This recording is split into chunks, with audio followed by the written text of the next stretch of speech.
नीतीश कुमार को क्या पॉलिटिकली खत्म करने की साजिश चल रही है? एग्जैक्टली चिराग पासवान ने बड़ा क्लियर कह दिया कि हमें हमारे प्रॉब्लम नीतीश से है। हम्म। नीतीश जहां वहां हम नहीं। क्या नीतीश कुमार को तेजस्वी यादव के आगे अपना जो राजनीतिक भविष्य है, करियर है, वो क्या खराब होता हुआ दिख रहा है? बिहार की जनता का फायदा सर किस में देखते हैं आप, प्रज्ञा, ये नीतीश आपने में या बहुत, तेजस्वी में? मुझे लगता है प्रज्ञा, या तो आपकी उम्र के हिसाब से आप बहुत सीनियर जर्नलिज्म कर रही है। बिहार की जनता का क्या, ये यदि कोई 70 साल उम्र का पत्रकार मुझे पूछता तो मैं विश्वास करता कि चलो ये अधिकार है उसको पूछने का। प्रज्ञा, तुम्हारी उम्र के हिसाब से तुम्हें अधिकार ही नहीं है। नमस्कार।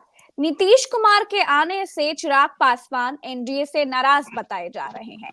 इधर तेजस्वी यादव नीतीश कुमार के तमाम विधायकों को तोड़ने की कोशिश कर रहे हैं।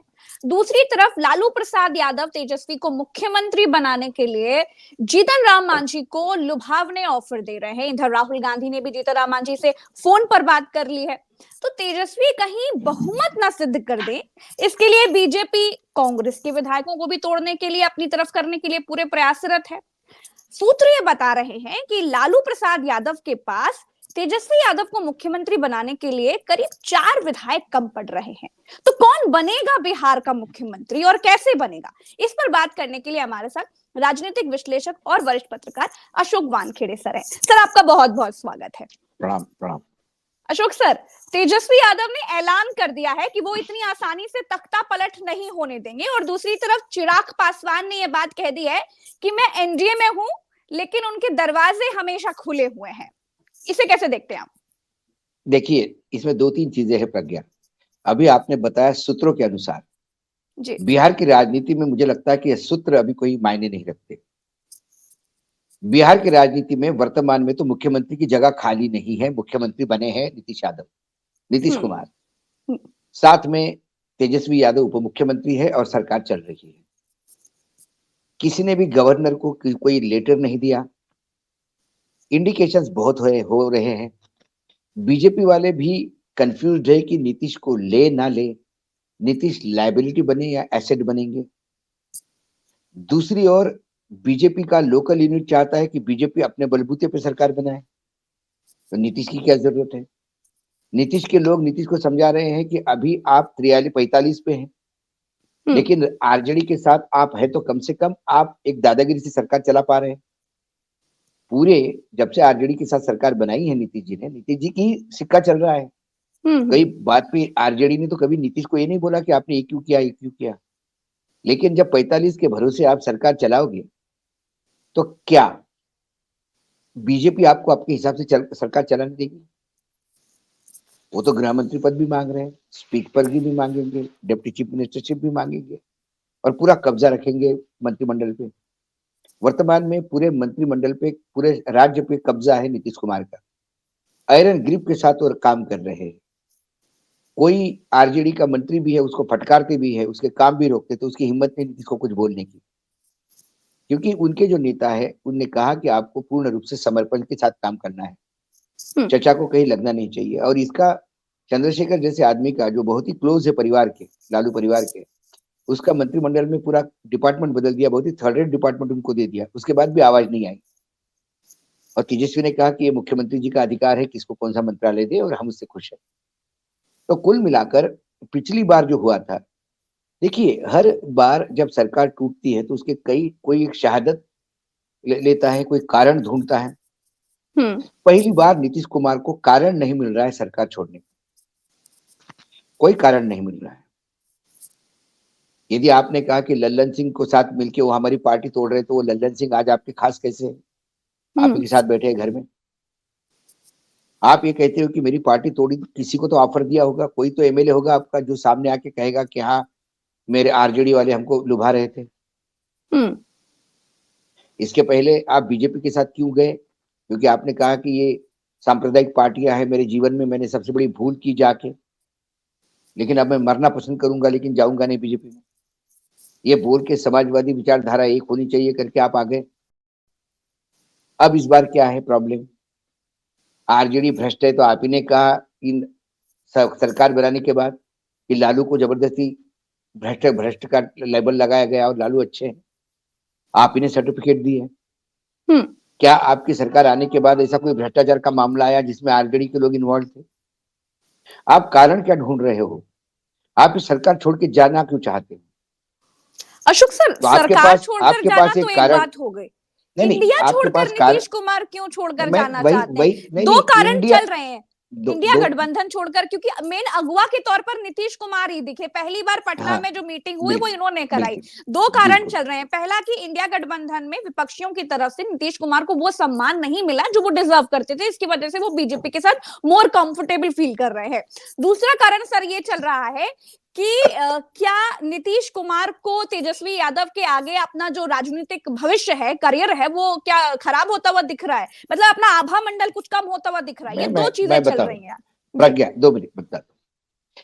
इंडिया गठबंधन में इनको कन्वीनर संयोजक होना चाहिए था, इनके लोग कह रहे थे कि संयोजक बनाना चाहिए, हाँ। तो इंडिया गठबंधन ने संयोजक का ऑफर दिया था, आपने मना किया। इंडिया गठबंधन में इनके जगह किसी और को तो संयोजक नहीं बनाया। इंडिया गठबंधन का अध्यक्ष उन्होंने कहा कि भाई कांग्रेस का होना चाहिए, नीतीश ने ही कहा। हम्म। तो भाई उन्होंने अपने अध्यक्ष को खड़गे को बनाया। फिर सबने मिलके कहा कि आप बनाओ, तो इन्होंने कहा कि मैं नहीं बनना चाहता अभी। फिर इन्होंने उसको कारण दिया कि अभी ममता और नीतीश, उसने नहीं कहा, किसने, अखिलेश ने नहीं कहा। तो ममता को इंडिया गठबंधन में लाने का जिम्मा किसका था? किसने किया ये काम? ममता, केजरीवाल, अखिलेश, इनको सबको इकट्ठा बिठाने का कांग्रेस के साथ ये काम नीतीश ने किया। हम्म। तो फिर जिसने ममता को कांग्रेस के साथ बिठाया, वो ममता से बात करेगा या कांग्रेस बात करेगी? इंडिया गठबंधन ने तो कोई कमी नहीं रखी। सीट शेयरिंग के मामले में यह तय हुआ, जो जिस राज्य में सबसे बड़ा दल है वो प्रमुख भूमिका निभाएगा सीट शेयरिंग में। हम्म। तो अखिलेश ने भूमिका निभाई, अखिलेश ने 11 सीटें दी, कांग्रेस ने एग्री की, गठबंधन बरकरार है। आम आदमी पार्टी का पंजाब में थोड़ा पेच फंसा है, मुख्यमंत्री ने कहा कि हम अकेले लड़ेंगे, लेकिन केजरीवाल ने तो नहीं कहा, डिस्कशन चल रहा है। ममता ने कहा कि हम अकेले लड़ेंगे, लेकिन ममता के यहाँ भी बैकरूम डिस्कशन चल रहा है, कितने सीट पे छोड़ा जा रहा है। तो बातचीत तो होती है। आज बार बार नीतीश कहते हैं कि भाई गठबंधन के बंटवारा नहीं हुआ, ये जो आरजेडी की मतलब जनता दल यूनाइटेड के जो नेता कहते हैं, तो क्या हम्म। इन नेताओं को ये मालूम है कि सामने जिस एनडीए के खिलाफ आप लड़ना जानते हैं, चले हैं लोकसभा, वहां सीट शेयरिंग हुआ क्या? वहां 38 पार्टियां हैं, किसको अभी तक पता है कि कौन सी सीट कौन लड़ेगा? किसी की वहां औकात भी ये पूछने की कि हमको कितनी सीट दे रहे हो? तो ये कुल मिला के निकलने का रास्ता नहीं मिल रहा है उनको। हम्म। अब कुल मिला के बात ये आती है कि उनको इस्तीफा दे, उनको भंग करना है विधानसभा। हम्म। यदि बीजेपी यदि भंग करने के लिए तैयार नहीं है तो क्या करेंगे? वो कहते हैं कि मुझे सम्मान नहीं मिला यहाँ पे, तो बीजेपी में जाने के बाद क्या उनको एनडीए का कन्वीनर घोषित किया जाएगा? क्या वहां हम्म। प्रधानमंत्री पद का चेहरा बनाया जाएगा? बिल्कुल सर, ये सवाल भी है कि क्या सवाल है। बीजेपी नीतीश कुमार को सरताज बनाकर रखेगी? दूसरी बात, हाँ। इंडिया गठबंधन में तो चांस था इनका। हम्म। सभी कह रहे थे कि जब साफ सुथरे चेहरे की बात होगी, भले हम चेहरा पहले अनाउंस नहीं करेंगे, लेकिन साफ सुथरे चेहरे की बात होगी तो नीतीश से ज्यादा कोई विकल्प नहीं है। हम्म। यदि कल इंडिया गठबंधन में नीतीश के पीछे ममता, केजरीवाल, शरद पवार, श्री उद्धव ठाकरे और अखिलेश यादव, ये सब लामा बंद होके इन्होंने कहा कि भैया हमको तो लगता है कि नीतीश को प्रधानमंत्री बनाना बनाना चाहिए, तो क्या कांग्रेस गठबंधन तोड़ देगी? क्या कांग्रेस नीतीश को बना देगी? सवाल ये है कि आपको मना किसने किया? आज भी अखिलेश की पत्नी का ट्वीट है, वो मतलब किसी को बाइट दी उन्होंने, उन्होंने कहा कि नीतीश जी तो प्राइम मिनिस्टर कैंडिडेट थे हमारे, जाना नहीं चाहिए था उनको, मतलब उनको रहना चाहिए। तो सभी उनको प्राइम मिनिस्टर कैंडिडेट मानते हैं, एक चेहरा। लेकिन नीतीश क्यों गए? क्या नीतीश के आसपास जो लोग हैं, जिनके ऊपर आजकल नीतीश डिपेंड है, वो बीजेपी के लोग हैं, बीजेपी के पेरोल पे बन के काम कर रहे हैं? और नीतीश को बार बार डरा रहे कि तेजस्वी तुम्हारी पार्टी तोड़ रहा है, तेजस्वी तुम्हारी पार्टी तोड़ रहा है। नीतीश एक बार इंडिपेंडेंट भी लड़के देखे थे, बहुत कम सीटें आई थी। नीतीश आरजेडी के साथ लड़ते तो भी बराबरी की सीटें आती है। नीतीश बीजेपी के साथ लड़ते हैं तो बीजेपी की सीटें बढ़ती है और नीतीश खत्म हो जाते हैं। कई पेज फंसे उसमें। इनफैक्ट मुझे लगता है कि नीतीश ट्रैप में फंसे इस पूरे तो क्या प्रोसेस में। ये सब कुछ सर नीतीश कुमार को क्या पॉलिटिकली खत्म करने की साजिश चल रही है? ये साजिश चल रही है और इस साजिश में विन विन सिचुएशन किसकी है मैं बता रहा हूँ जी। यदि कल नीतीश वापस भी चले जाते हैं, सपोज अभी तक 2-4 दिन चलेगा, आज हो जाए, कल हो जाए, इधर हो जाए, उधर हो जाए, एक सप्ताह बाद दूसरी खबर चलने लगेगी, हम भूल जाएंगे कि कोई बिहार में क्राइसिस होती है और सरकार चलती रहेगी। फिर नीतीश बाबू को कोई पूछेगा एक आध दिन दिल्ली में कि आप जा रहे थे, उसका क्या हुआ? वो बोलेंगे आप ही कह रहे थे जा रहे थे, हमने तो कभी नहीं बोला था। बोला तो किसी ने नहीं है। सूत्रों के अनुसार ही चल रहे हैं ना सारी बातें। बिल्कुल बिल्कुल। अभी भी आरजेडी ने कहा नहीं कि नीतीश जा रहे हैं और सरकार गई है। अभी मनोज झा जब बाहर आ गए, उन्होंने कहा कि भाई नीतीश जा रहे, ये जा रहे, इस पे बात ही नहीं हुई, वहां पे सरकार जाने की बात ही नहीं हुई है।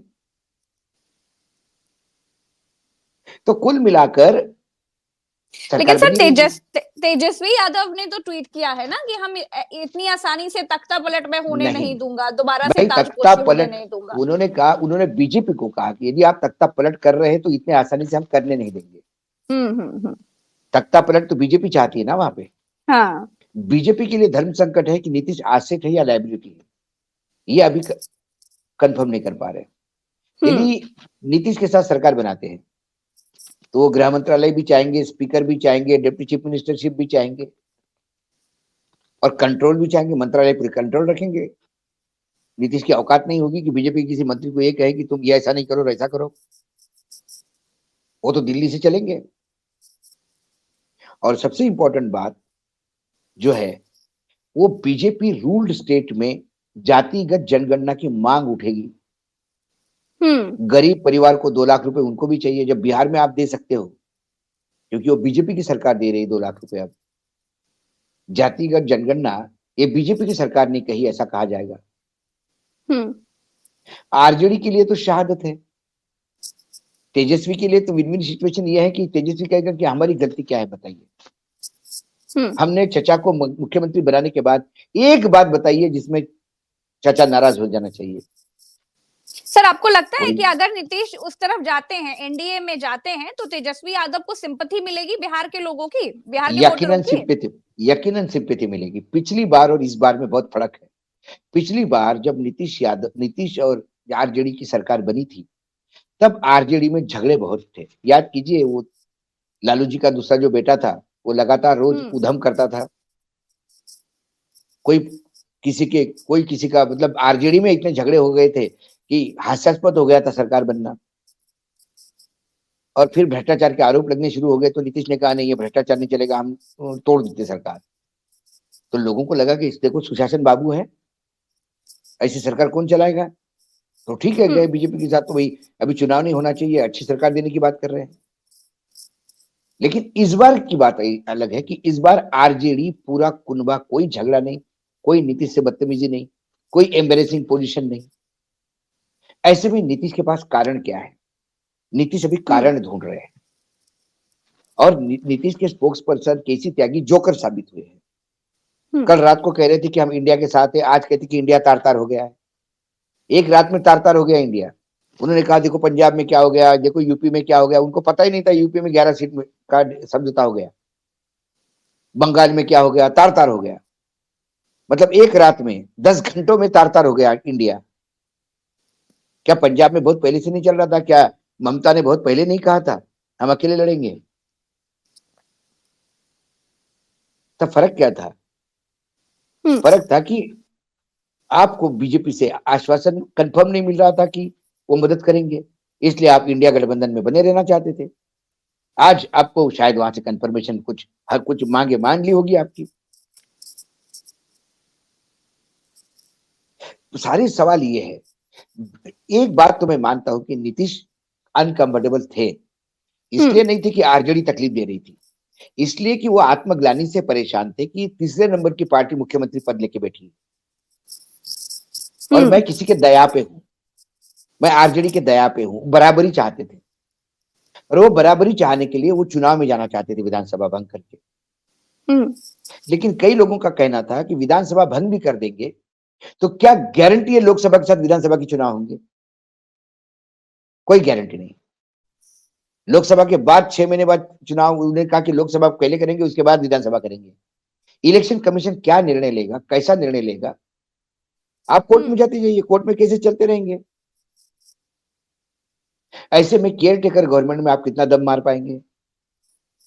फिर केयर टेकर गवर्नमेंट में गवर्नर कितने हावी होंगे, लेकिन अधिकारी कैसे नाराजगी बिहेव भी सर करेंगे? दिखाई दे रही है। बीजेपी के जितने सहयोगी हैं वो भी काफी नाराज दिखाई दे रहे हैं। जैसे सम्राट देखिए, चौधरी हो गए, उन्होंने तो पगड़ी बांध ली थी, अब उनकी पगड़ी का क्या होगा? दूसरी तरफ चिराग पासवान मैंने कह रहे हैं दरवाजे अरे खुले हुए हैं एनडीए में। मांझी चि, मांझी भी कह रहे हैं कोई दुश्मन नहीं चिराग होता राजनीति में। चिराग पासवान ने बड़ा क्लियर कह दिया कि हमें हमारे प्रॉब्लम नीतीश से है। नीतीश जहां वहां हम नहीं। नीतीश आरजेडी के साथ है, हम उनके साथ नहीं। नीतीश भाजपा के साथ है, फिर हम उनके साथ नहीं। और उन्होंने बड़ा स्ट्रेटेजिकली एक स्टेटमेंट दिया, हम 23 लोकसभा चुनाव लड़ेंगे। 23 कौन से? 6 वो जो एलजेपी की सीट्स है और 11 वो जो नीतीश की सीट है। तो एलजेपी यदि नीतीश के सामने उतरती है तो एडवांटेज आरजेडी है। तो नीतीश कल अपनी लोकसभा सीटों में से आधी सीटें खो देते हैं, फिर नीतीश ने क्या कमाया? ऐसे कई पहलू है जिस पर लगातार चर्चाएं सब दूर हो रही है। इसीलिए ये बोल रहे हैं कि आज शाम को हो जाएगा, कल सुबह हो जाएगा, अब संडे के दिन ये सब खत्म हो जाएगा। जब तक होता नहीं तब तक पता नहीं। जब होगा तब पता पड़ेगा कि बीजेपी ने कितना हार्ड बार्गेन किया। पूरे एपिसोड से यदि ये होता है कल, तो इस बात को फिर पूर्ण रूप से रेखांकित हो जाती है बात कि भाजपा को 2 से 72 के लाले पड़े हुए जी। अब की बार 400 पार का ये सब नाटक है, 272 की भी चिंता सता रही है। इसलिए जिस नीतीश के लिए पब्लिकली बोला गया था कि दरवाजे बंद है, उसके दरवाजे खोलना पड़ रहे हैं। जिस सुशील कुमार मोदी को आपने डंप कर दिया था ये बोल के कि ये गोदी में बैठ गया था नीतीश के, उसको उप मुख्यमंत्री बनाना पड़ रहा है। आपको वो सारी चीजें फिर से यू टर्न लेनी पड़ रही है। और नरेंद्र मोदी और अमित शाह यू टर्न तब लेते हैं जब उनके पास कोई आखिरी रास्ता नहीं होता। बिल्कुल। अशोक सर, आप ज्यादा नंबर किसकी सरकार को देंगे? नीतीश और तेजस्वी वाली सरकार को या फिर नीतीश और बीजेपी वाली सरकार को? आपके सबसे बढ़िया सरकार कौन चलाया था? मैं नीतीश और तेजस्वी वाली सरकार को बता दूंगा। इसलिए मैं बता दूंगा कि इसमें पूर्ण रूप से नीतीश ने सरकार चलाई और तेजस्वी ने पूर्ण साथ दिया। और नीतीश ने जो जातीय जनगणना वाला काम किया वो बहुत बढ़िया था, लेकिन इसका क्रेडिट आरजेडी को भी जाता है। वो वैसा देखा जाए तो आरजेडी को मेजर जाना चाहिए क्योंकि बड़ी पार्टी वो थी। 79 सीट्स थी उनकी, 45 सीट थी, मात्र डबल सीट थी उनकी। 2 लाख रुपए प्रति घर, 94 लाख परिवार को मिल रहा है। 2 लाख करोड़ का बजट है वो। उससे एक बहुत बड़ा सामाजिक परिवर्तन होगा। ये भी मैं नीतीश को क्रेडिट इस सरकार को देना चाहता हूँ। ये सरकार क्या प्रॉब्लम में थी? ना भ्रष्टाचार के आरोप लग रहे थे, सुशासन हो रहा था, काम हो रहा था, नौकरियां बट रही थी। आपके उत्तर प्रदेश से कई लोगों की नौकरियां बिहार में लग गई। बिल्कुल। तो वहां पे कोई ऐसी अड़चन तो थी नहीं। लेकिन नाम कहीं ना कहीं पर तेजस्वी यादव का चल रहा था, तो ये भी एक बात चल रही है कि कहीं देखिए तेजस डिप्टी चीफ मिनिस्टर है। आप खुद कह 10 बार आप कहते थे कि भाई अगला भविष्य तेजस्वी है। ये कई बार नीतीश ने कहा है पब्लिकली कि अगला भविष्य तेजस्वी है। तो पार्टी जो अब आपको क्या लगता है जब बीजेपी और नीतीश साथ में रहेगा तो बीजेपी वालों के नाम नहीं चलेंगे क्या? बीजेपी का वो तो बोलेंगे कि ये डबल इंजन की सरकार है। नीतीश का सारा क्रेडिट तो अब मोदी जी को दिया जाएगा। या तो नीतीश का क्रेडिट किसी ने लिया नहीं। तो कुल मिला के अभी मामला फंसा हुआ है जी। अभी तक क्लियरिटी नहीं है। अगर एन केन प्रकारेण, आपके अनुसार एन केन प्रकारेण मानिए तेजस्वी अगर मुख्यमंत्री बन जाते हैं बिहार के, तो आपके हिसाब से क्या तेजस्वी यादव के अंदर वो गुण हैं जो वो नीतीश कुमार और लालू यादव से बेहतर मुख्यमंत्री बन पाए? यकीनन मुझे लगता है उसका कारण है, मैं हमेशा कहता हूं कोई भी नेता की जो खासियत है उसके पेशेंस पे डिपेंड है। जिसके पास पेशेंस है और ठहराव है सोच का, वो जीवन में बहुत आगे जाता है, चाहे किसी भी फील्ड में हो। जो बहुत जल्दी रिएक्ट होता है वो अक्सर मार खाता है। क्रिकेट में भी अच्छा प्लेयर, अच्छा बॉलर, वो पूरा 5 बॉल डालता है, 5 बॉल पे चौके छक्के लगते हैं, वो पेशेंस नहीं खोता, 7वें बॉल पे विकेट निकालता है, 6वें बॉल पे विकेट निकालता है। और 2 चौके मारने के बाद जो इरिटेट हो जाता है बॉलर, वो नो बॉल ही फेंकना शुरू कर देता है, वाइड बॉल फेंकना शुरू कर देता है। ये खासियत है, यही नेतागिरी की खासियत है।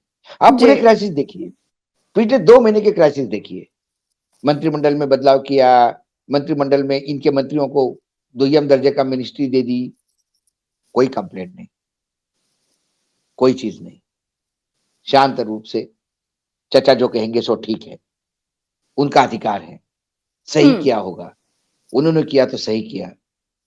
आज भी तेजस्वी यादव ने बात कही है कि नीतीश हमारे चाचा है, हर उनका सम्मान करें। मैंने आज भी कहा आपको, तो यदि नीतीश चले जाते तो शहादत का फायदा यकीनन तेजस्वी को मिलेगा, और यदि नहीं जाते तो भी बीजेपी का फायदा ये होगा कि उन्होंने जितना नीतीश को डैमेज कर दिया है, ये नीतीश के विश्वसनीयता पे, देखिए राजनीति में विश्वसनीयता, बिल्कुल पूरे देश में एक पॉलिटिकल पार्टी बची है लेफ्ट और कांग्रेस को छोड़ के, वो है लालू प्रसाद यादव, जिसने कभी भी अपनी विचारधारा से कॉम्प्रोमाइज नहीं किया। लेफ्ट कभी मुस्लिम लीग के साथ गई होगी, कांग्रेस भी शिवसेना के साथ गई, कांग्रेस ने भी थोड़ा बहुत एडजस्टमेंट किया, लेकिन लालू यादव ने जेल जाना पसंद कर दिया, लेकिन कभी भी सांप्रदायिक पार्टियों से कहीं किसी भी शर्त पर कॉम्प्रोमाइज नहीं किया। वो आज भी अड़िग है, आज भी अड़िग है। एक उदाहरण पूरे देश में सिर्फ एक है। सर संभावनाएं तो बहुत हैं, आपको क्या लग रहा है कि क्या होगा? जैसे नेशनल मीडिया में हम तमाम सूत्र भी सुन रहे हैं कि अभी हो जाएगा, इसी वक्त हो जाएगा। इसमें 2 ही संभावनाएं हैं, 3 संभावनाएं। सरकार बर्खास्त हो जाएगी, मतलब विधानसभा बर्खास्त करके सीधा केयर टेकर चीफ मिनिस्टर, एक संभावना। एक संभावना नीतीश कुमार बीजेपी के साथ मिलकर मुख्यमंत्री, एक संभावना इधर उधर का जुगाड़ करके तेजस्वी मुख्यमंत्री, और एक संभावना यही सरकार चलती रहे। जनता का चारों संभावनाएं, बिहार की जनता का फायदा सर किस में देखते हैं आप? नीतीश में या तेजस्वी में? मुझे लगता है प्रज्ञा, या तो आपकी उम्र के हिसाब से आप बहुत सीनियर जर्नलिज्म कर रही है। बिहार की जनता का क्या, ये यदि कोई 70 साल उम्र का पत्रकार मुझे पूछता तो मैं विश्वास करता कि चलो ये अधिकार है उसको पूछने का। प्रज्ञा, तुम्हारी उम्र के हिसाब से तुम्हें अधिकार ही नहीं है, क्योंकि जब से तुमने एक्टिव जर्नलिज्म शुरू किया, रास्ते का वो रिपोर्टिंग शुरू किया, तब से जनता के बारे में कौन सी सरकार सोचती है, मुझे बताइए। आप जब से जर्नलिज्म में आई तब से मुझे एक सरकार बता दीजिए जो जनता के बारे में सोचती है। सब सत्ता में रहने का जुगाड़ करते हैं। बिल्कुल ऐसे में अब रामलला आ गए हैं आपके अयोध्या में, तब राम भरोसे जनता है। बिल्कुल। बहुत बहुत शुक्रिया अशोक सर समय देने के लिए। धन्यवाद।